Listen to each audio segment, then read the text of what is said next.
94.3 my FM पर मैं हूं विधि और अब हैप्पी कुछ नहीं लग रहा।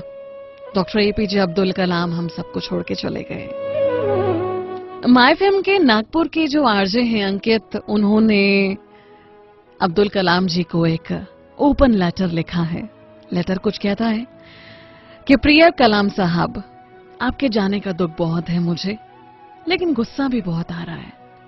आप ये क्या सिखा कर चले गए? आपने जीवन में सिर्फ 2 छुट्टियां ली। आप तो प्रेसिडेंट ऑफ इंडिया थे, आराम कर सकते थे, फिर एक काम की रट क्यों लगाए रहे?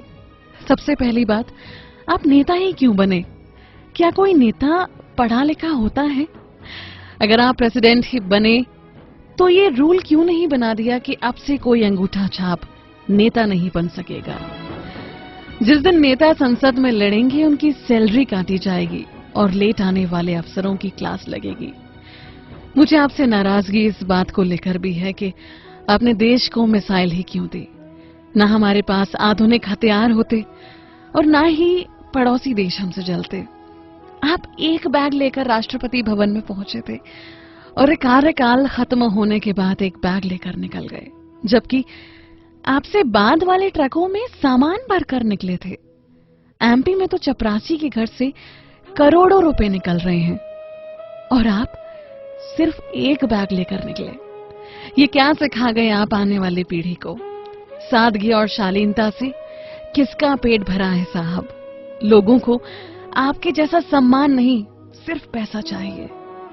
एक और बात जो आपकी मुझे बहुत गलत लगती थी कि आपने कभी प्रेसिडेंट जैसा रौब नहीं जमाया।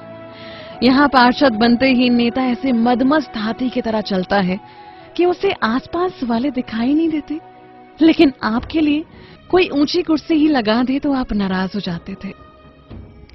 छोटे बड़े का भेद तो आपको समझना चाहिए था ना। अब बात करते हैं आपकी कमाई की।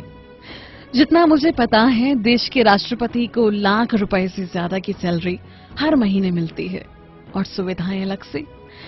सरकार पैसे देती है खुद पर खर्च करने के लिए, ऐशो आराम और मौज मस्ती के लिए, लेकिन आपने सारी सैलरी एनजीओ को दान दे दी। यहां तक जब आपके घर वाले दिल्ली घूमने आए तो उन पर हुआ खर्च भी आपने अपनी सैलरी से ही दिया। एक बार हुक्म तो देते, सब कुछ फ्री में हो जाता। आज का नौजवान वैसे ही पॉलिटिक्स में नहीं आता और अगर आप जैसे 2-3 प्रेसिडेंट और आ गए तो नौजवानों का नेतागिरी से विश्वास ही उठ जाएगा। मैंने ये भी सुना है कि आप सफलता का सारा श्रेय अपनी टीम या जूनियर्स को देते थे। अच्छा हुआ प्राइवेट कंपनी में नौकरी नहीं की, नहीं तो जल्दी निकाल दिए जाते और सब आप पर हंसते जैसे आपने कोई बड़ा गुनाह कर दिया हो। शिकायतों की ये लिस्ट बहुत लंबी है कलाम साहब। हमें पता है आप लौट कर आओगे, लेकिन अगली बार प्लीज मेरी शिकायतों की लिस्ट याद रखना। या तो हमें अच्छाई ना सिखाना, और अगर सिखाओ तो भारत के भाग्य विधाता तुम ही बनना।